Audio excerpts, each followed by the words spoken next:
welcome to another episode of the Break It Down for Brackens podcast. Today we have Sean Quigley.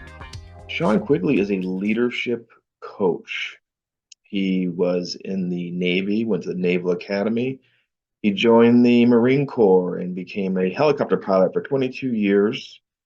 Retiring in 2015, he joined Deloitte Consulting as a crisis and risk management consultant, serving as a project manager for a variety of engagements for primarily federal and state level clients. He supervised building crisis management plans, building crisis management plans, and their accompanying training and exercise programs. These experiences opened his eyes to the necessity of being willing to adapt his leadership style in a myriad of ways, demanded by today's multi-generational workplace. In December of 2021, he left Deloitte and moved into the private sector to open his own leadership and management consulting and coaching firm. We had a great conversation, both about his background, and there's a few more podcasts with him coming up, and I'm going to use this intro to cover all of his. So keep in mind, we're trying to use video for some of these podcasts, and I am not an expert. As a matter of fact, we screwed up one of them for sure. But here's to progress and doing things better in the future. I hope you enjoy this episode.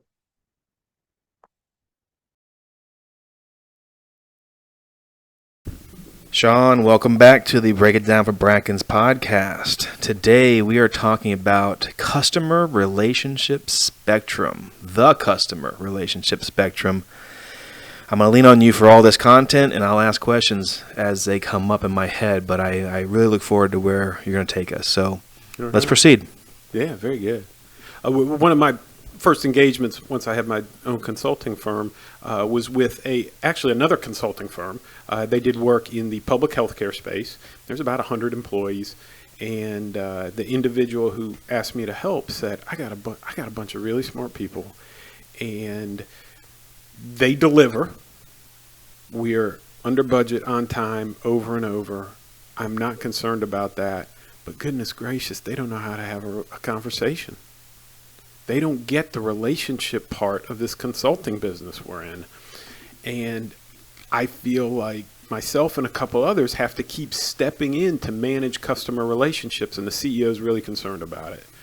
I need your help with upping their skills in customer relationship management. And I started thinking about this, reflecting on my own recent experience, doing the same thing, and realizing the success I'd met with on a couple of projects had to do with the relationship I developed with the customer. Which, when I say that, makes perfect sense, but I didn't realize how key that was to our success. And so what I did was I backed up in my mind and I started thinking about where we started and where we ended up. And just like many relationships you have, you start, what I like to say, in a very simple, shallow, limited relationship. And as I met with like an acquaintance, you just like meet on the street or precisely. I like to use two words to describe the limited portion: transactional and acquaintance. So think of I'm buying a couple of burgers at McDonald's. Maybe I'm buying a beer at the bar, and the bartender and I have transactions. Yep. Transactions, dollars for services. And then maybe it gets a little richer and we move up to an acquaintance. So maybe I hire Brackens Painting to do my deck. You come out, you do an estimate, we shake hands, I get your number, I get two other estimates, I pick you, you do it while I'm away at work. But I made an acquaintance.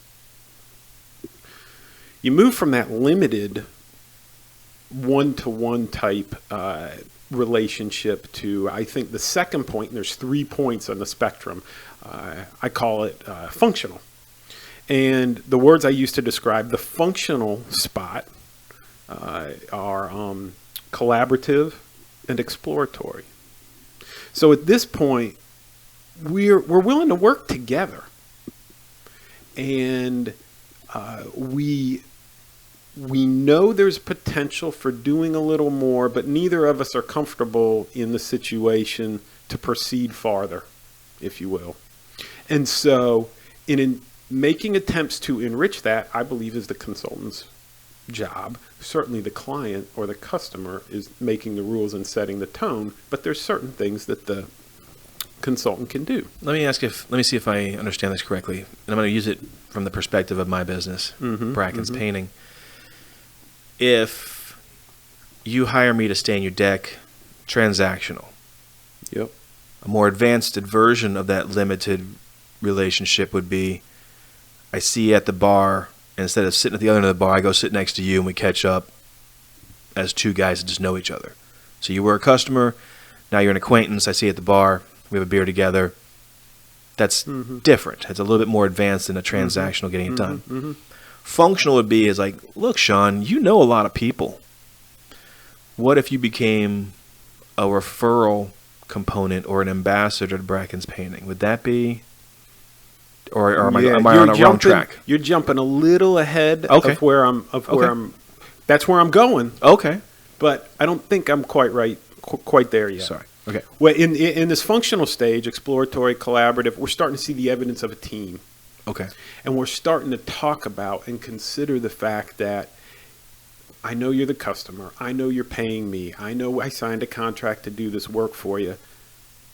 But there's things I need from you. And you recognize that there's things that I need from you. And if we have enriched this relationship appropriately, we're working together to make those things happen. You make yourself more available, perhaps, beyond just our once every 2 weeks meeting, that sort of thing. You already lose me, bud. Okay.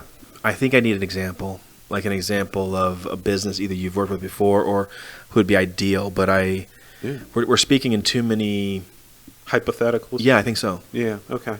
So one of my most successful engagements in my previous consulting career, I was with a federal agency, and we were building a crisis management plan. And there was a training and exercise component. So there was a bunch of pieces that had to be delivered in this project. And the client, the buyer, appointed one of his number two, basically, to be my primary point of contact. And that individual and he did a good job right at the beginning of kind of setting the ground rules. It was going to be very by the book.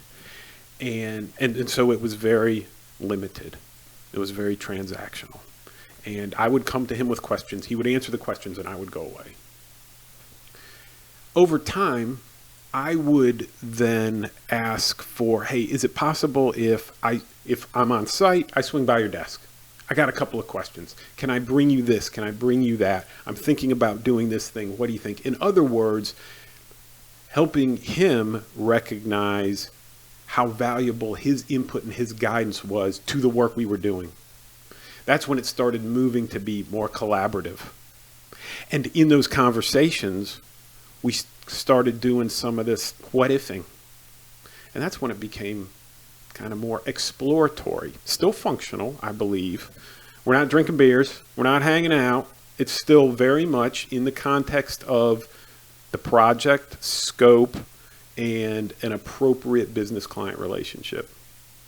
And I never advocate moving beyond that necessarily, but that's the sort of thing we were doing. And he was starting to learn, a little bit about my family, because you have that Monday morning conversation that's, hey, how'd the weekend go? Oh, the weekend went well. Oh, what'd you do? And so I'd tell him about it, and then I'd learn about his family, and that sort of thing breaks down barriers and ups the comfort level to where both individuals realize we're both real people. We have real lives, and therefore he may be willing to go a little extra step for me, and I may be willing to, with my boss's permission, go a little extra step for him, that sort of thing. Maybe we can deliver some things earlier. Maybe we can add, and I'm not talking about adding scope necessarily, but you can always make something look a little better, if you will. So it sounds like you're talking about a team. Oh, yeah. Working with your client as a team. Oh, and yeah.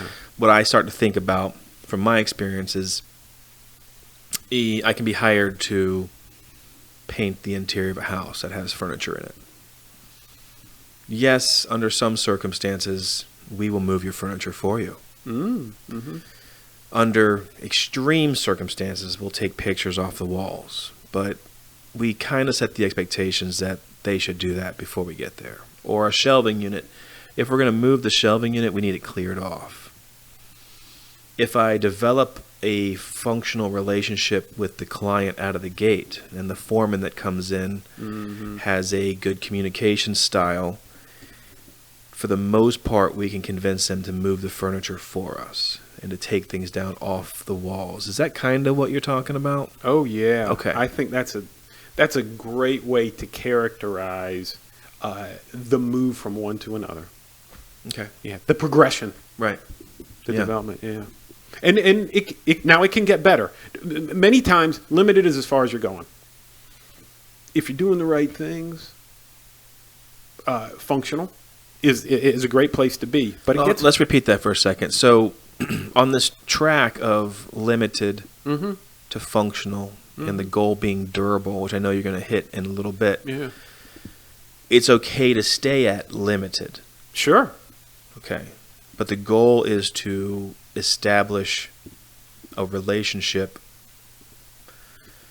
that is more, what's the word? Where both parties are getting more by being more interactive, or Yeah. Well, they're getting more value, and the value for the two parties is different.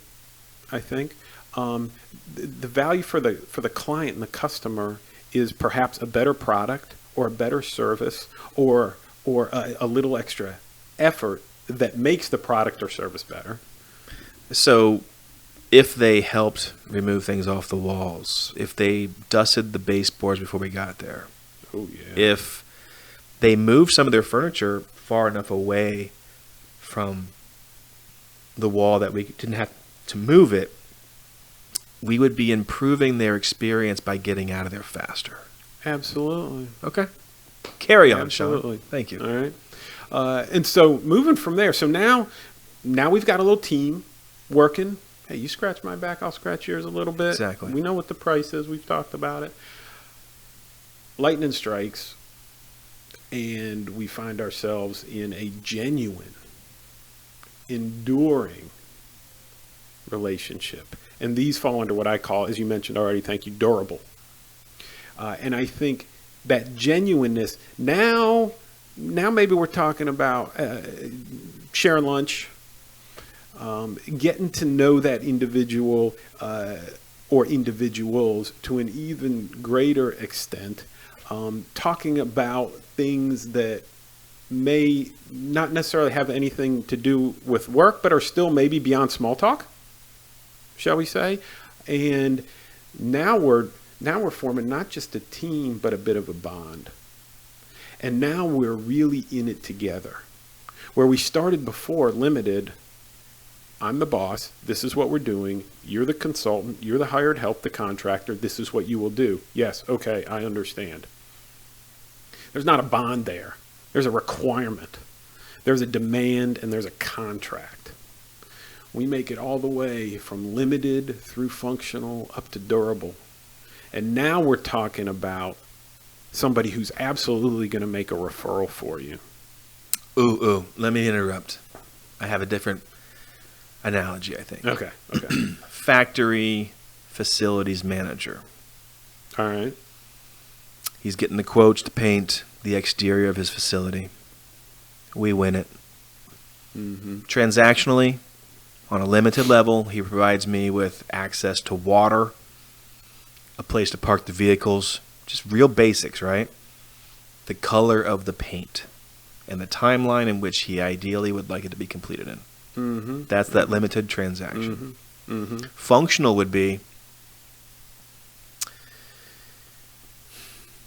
he has people park in a different parking lot so that we're not impacting their stuff because he knows it'll make it easier, right?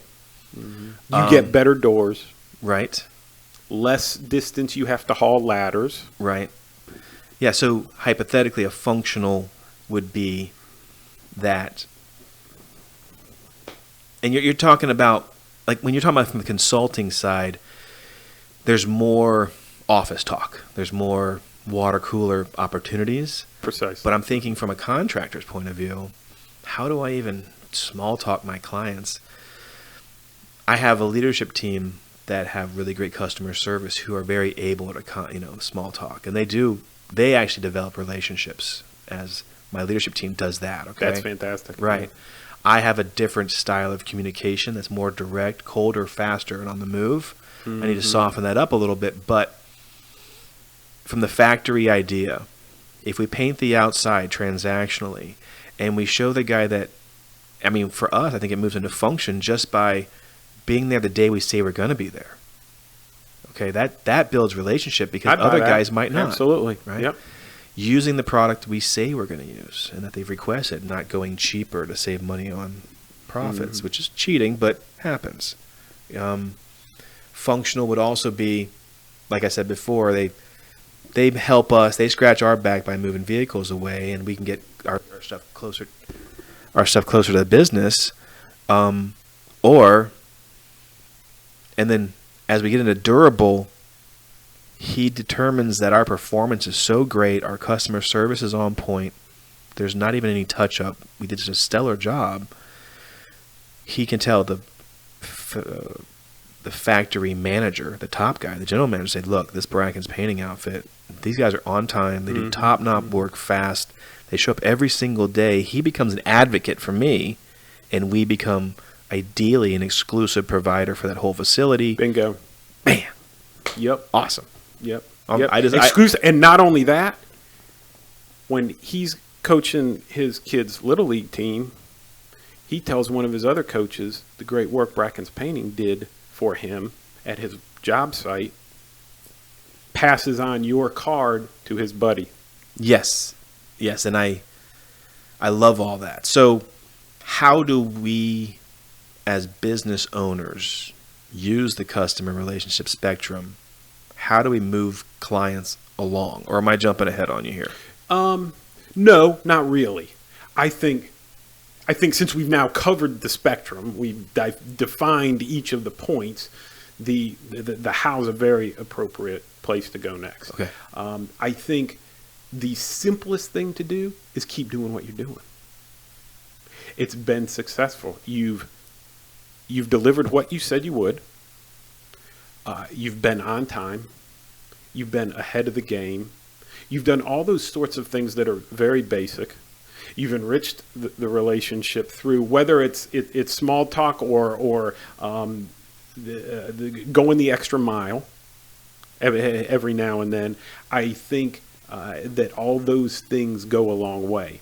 I think that the more time you spend checking in with him and providing him a little status update, the more you remind him that not only is he in charge and he's the boss, but boy, you're working for him.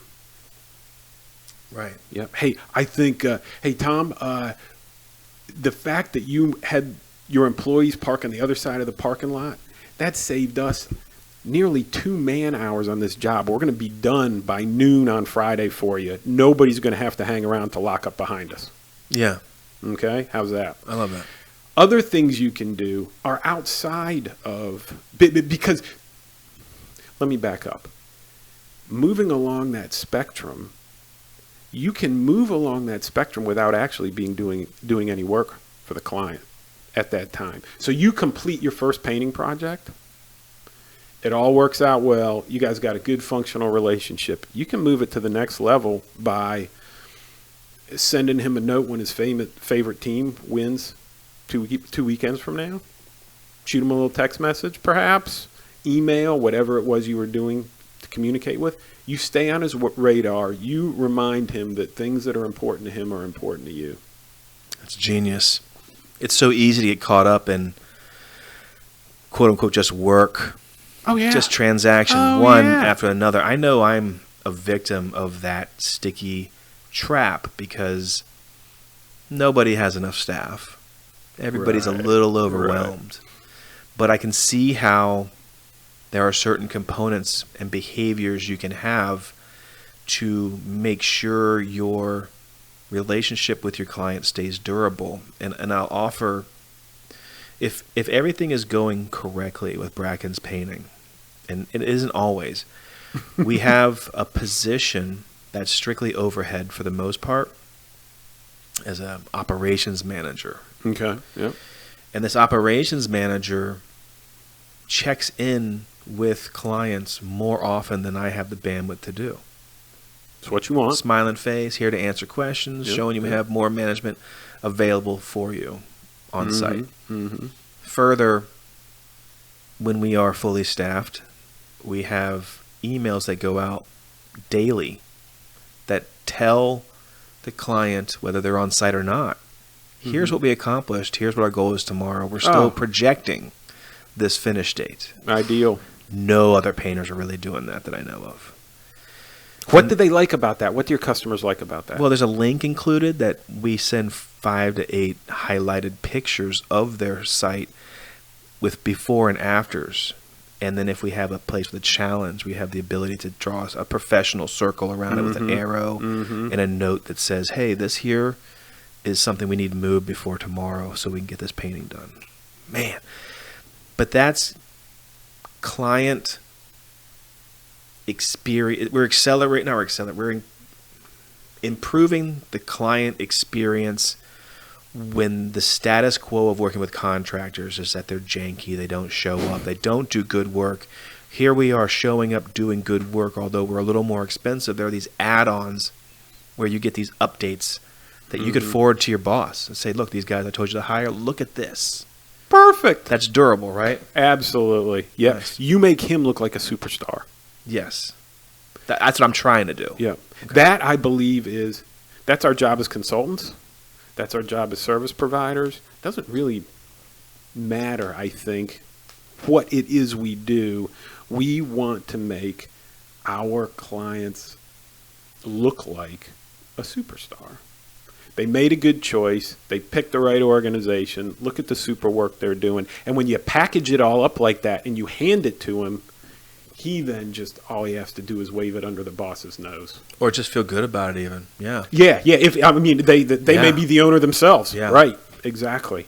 I think a couple of things in there you said are real important. Not only providing them the feedback and the update, but anytime they come back to you with a question, you got to respond quickly. Yeah. You want them to feel like they are the center of your world. Sean, that's a tough one, isn't it? It's hard to do because so much, one, staffing is difficult, and staffing is based on budgets, and budgets are based on being competitive for what the market will bear, and the market will only bear what somebody's willing to pay. And when you're, for example, a painter or a consultant and somebody else out there is more affordable than you, sadly, the customer doesn't always know what they're missing.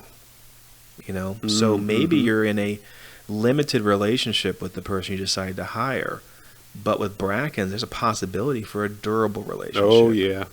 I try to tell the clients, like when I'm pricing or taking measurements at their home or factory or place of business, you don't have to hire us for the whole project. You can hire us for 30% of it, wait 6 months, adjust your budgets, and we'll come back and do more of it. We can be hired over and over again. Again, that breaks the status quo. I feel like the status quo is staying in limited. Stay in limited. Stay in limited. Turn and burn as much money in as fast as you can. Get out as fast as you can with your tail between your legs. We're trying. So you can get to the next job. That's right. We are trying to make sure we are the top of mind when it comes to residential and commercial painting. And in the marketing world, we'd call that a differentiator. Okay. Right? Explain that. So what is it about Brackens Painting that makes you different from Allman Brothers Painting or Billy Joe and Jim Bob's Painting? Right. Well, we're going to offer you pieces of your job. We're going to tell you why we think it might be better that you only do the first 45% now, based on whatever your professional opinion is. That's what you're doing. You're bringing your professional opinion. You are the expert on this thing. And if when I'm hiring somebody in my own personal life, when I'm hiring somebody, I'm hiring them because I don't know how to do it. I don't have the equipment. I don't have the time. And I absolutely want their professional opinion on the best way to do this.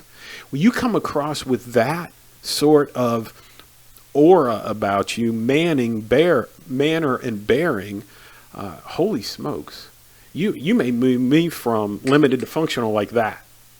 You show up in your Brackens shirt, you show up in your Brackens truck, right away I'm thinking, whoa, this guy's got it going on. Squared away, yeah. Absolutely, absolutely. And then as you start asking me some questions about things I want done, hey, I may not know, and I don't know any painting lingo or I'll walk you down this so- path. Okay. You and your wife, so many times it's about what the wife wants. Oh, but I'm yep. meeting with the husband. He's like, oh, I need ceilings, walls, trim, door, Yep. repairs. I need all this stuff done. And I'm like, okay, I will give you what you're asking for. But I'm going to separate out some line items that you don't know I'm going to yet. Now, here's why. Yes, you want ceilings, walls, and trim painted. But you might get some sticker shock. So I'm going to separate out your ceilings because, frankly, these ceilings look fine. You don't really need to paint them. Now, I know one painter over here, I'm going off script. Other painters are like, yes, no problem. Here's how much it costs to paint your ceiling, walls, and trim. Here's the price. No biggie. Hire us. Yep. But I'm trying to get durable. That's right. And I will let you know you don't need to paint the ceiling, and the trim looks good. So I can actually get your business at 40% of the price because you don't really need to spend all that extra money. And I'm trying to build credibility with you. I love how you have a point-to-point explanation of what we're doing. That's right. I love that. I love it because, yes, we could be limited. We almost always get functional, almost always. But the goal is to be durable. But we also, because of my industry, have to describe and not sound like we're full of crap. We have to educate the client on why we are the superior hire. Doesn't always work. And it's budgets. If you don't have the budget for the superior hire, we have ways to become budget friendly, but we won't go below a certain standard. Yeah. Just the fact that you would explain to me why I don't need the ceiling painted, that's very helpful to me as the homeowner or the purchaser, the customer. It's those sorts of things that help me then make my decision and justify it to the boss. Right? You just told me because it's me and my wife who are buying it. She's going to say, why aren't we painting the ceiling? I told you I wanted the ceiling painted. Well, let me tell you why. And then I sound like a pro. That's right. That's right. I want to sound like a pro. Yeah. God, it's so hard, though, in my industry in particular, because there's so many BS artists out there. There's so many con men.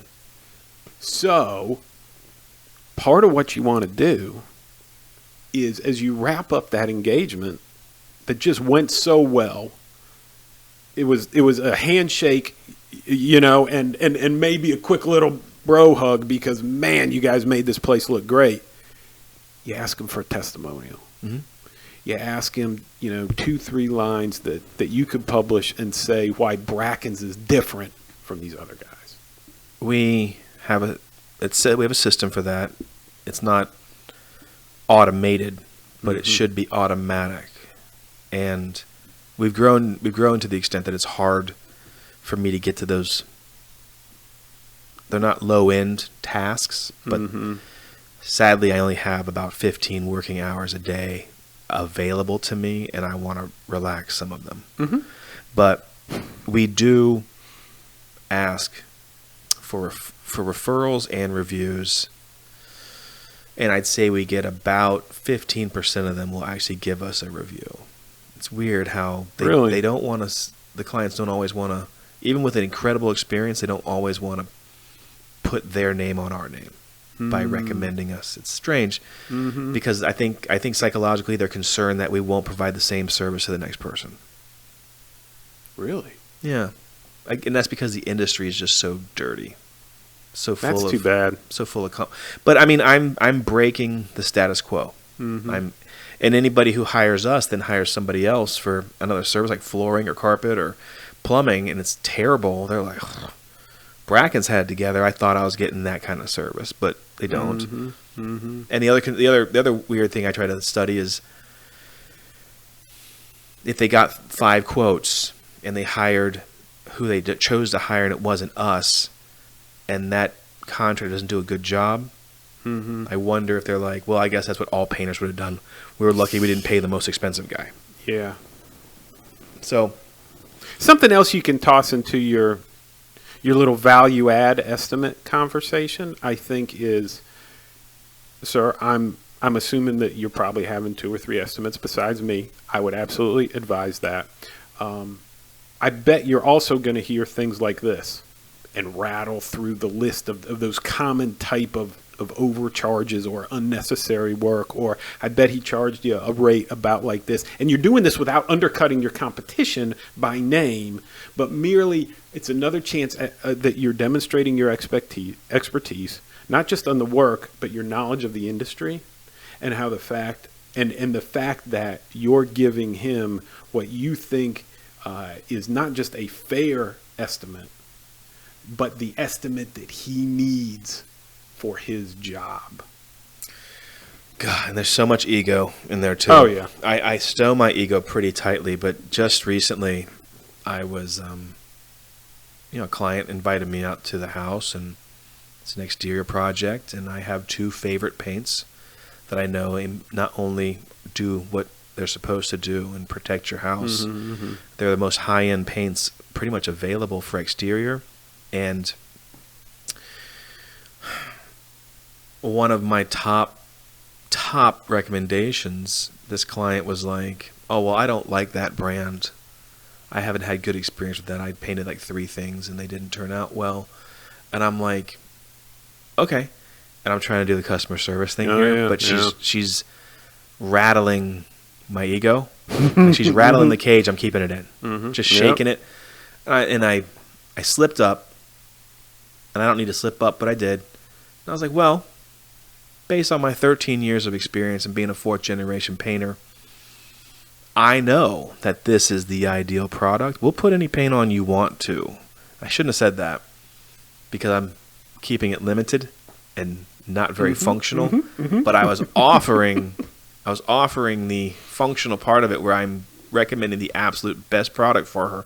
And I can cite numerous properties where this was used, and it's absolutely awesome. The finish is awesome. The protection is awesome. And paint does perform. Its performance is awesome.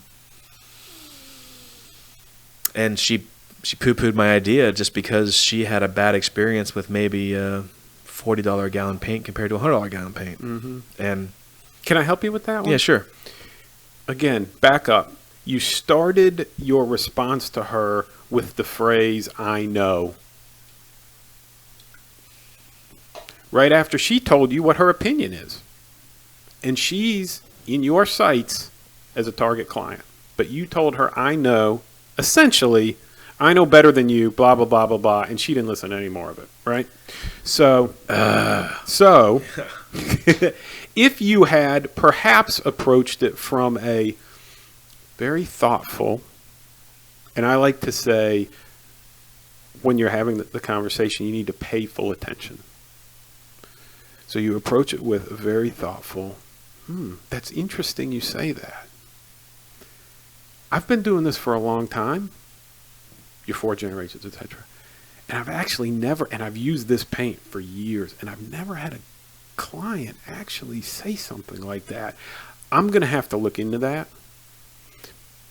If it would be okay, I'd like to offer you my observation. I just finished the house 3 blocks over and 2 doors down. It's number 237. On your way out this evening or something, just if you would, buzz by there. Tell me what you think. We use the same stuff there. I got no problem using whatever brand you would like me to use.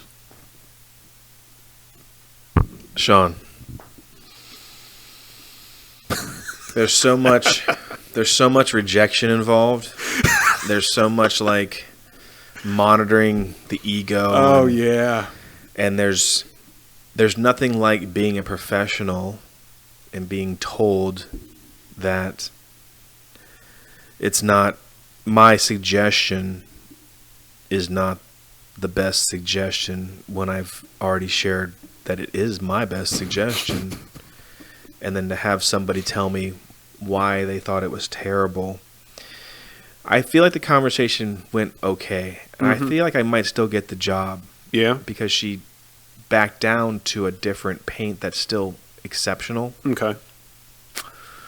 But I'm not going to have a durable relationship with this client unless, and I think it has to do with my ego and experience. And they have their own ego and defense mechanisms when being vulnerable in a position to be taken advantage of, if that's the case, you know? Yeah, I think you're right. And I shouldn't put too much emphasis on the necessity of having a durable relationship in every client interaction. Okay. I don't think you can get there because it takes time. And in your business, unless you are doing repeat customer visits, Right. In a day and a half job, it's going to be hard to go from limited to durable, limited to functional. Absolutely. Right. Like I think you said before. And you're also going to realize that your personal chemistry with the client or the customer probably doesn't lend itself to that, just because they may very much not want to spend any more than 5 minutes on the front porch with you, Yep. taking your estimate. Okay, very good. I have to get back to my whatever. Right. Right? You're just a service provider. Don't expend more emotional capital on it than you need to. You've been doing this long enough. You understand people. You're emotionally intelligent enough to know this is as good as I'm going to get. I think I'm just, if I get her to sign this, I'll do that and I'll get on to the next one instead of trying to do any more here. You kind of got to know when to cut your losses and invest your time and your energy certain places, because if you know this one's not going well, you're already thinking about the next one you got to get to in 15 minutes. And if she doesn't stop talking and telling me all about stuff I don't need to know, right? Then I'm not going to make it. And I jeopardize that one. And that one I think is going to be has the potential to be 3 times as big. And I really need that one. Right. Darn. So the ego can always get in the way of anything you're trying to do. Yeah. As a leader, we got to put our ego on the shelf. And that is, I'm so glad you brought that up. I mean, we could talk about that every time we get together. That's a really hard thing to do, particularly because as the leader, you've taken on the responsibility, not just for yourself, but for everybody. The ego for me is like dammed up water with leaks. Oh, Okay, so the leaks are just a little crack here, a little crack there, and you can plug them one at a time, and you can keep them under control. But every once in a while, a crack forms, and it just comes out as a surprise. And that's what happened with me. I got a little bit of a smart ass attitude with that lady, just because she was telling me my experience was wrong. Yep. And that's okay. Well, look, let's go ahead and hit these bullet points again. What have we missed, or is there anything you haven't showed us with the customer relationship spectrum, and how to identify where you are on with your clients, or what the goal should be, or what break it down one more time. Yeah, okay. So we talked about the spectrum and how it moves from limited to functional to durable. It's not always going to get there. It's ideal, but not necessary. Gotcha. To still get paid and the customer get what they need.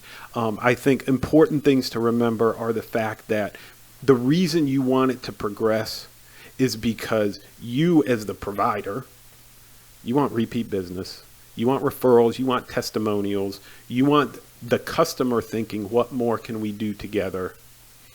Who can I refer Brackens Painting to? And often that will open new networks for you and strengthen your brand, which are all wins for you. Can you just kind of repeat that again? Because that is the closure of this conversation right there. Yeah. So Let me try. yeah, I know you were on a roll. You don't have to go all the way to durable. You That's can right. stay. I mean, I guess I can summarize it for you. Please.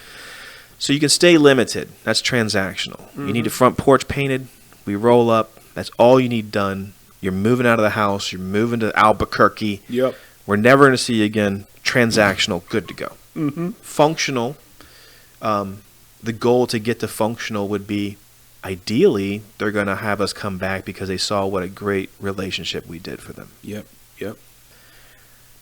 Significantly, you'd want to get to durable, because that's kind of the ultimate goal, I guess, right? Yeah. And if it's durable, they know through our systems and behaviors and performance that they can genuinely refer us to their neighbors and almost insist that they don't want to miss out on the experience of hiring Brackens Painting, as well as share our information with their family. So they become almost an ambassador or a spokesperson for us in a durable relationship. Yeah. With the network. Yeah. Exactly. And that just ups your stock and your brand. You've got people talking about Brackens Painting. And the way to get to durable or past the functional level is by somewhat over-delivering outside of the scope of work you're hired to do. And what I mean by that is the emails, the text messages, Absolutely. the confirmations, the overly checking in, over-delivering on services that don't really make you money at the job. They cost you money, but they build durability and relationships for more business in the future. Absolutely. I got it. And when you do those extra touches, whether it's mail or email or whatever, offer a little recurring customer discount. Something that makes them feel special, and always ask for them to keep you in mind for their neighbors, their friends, Perfect. that sort of thing. How's that? I love that. I hate discounts, but I love that. Sorry. No. I mean, it's just,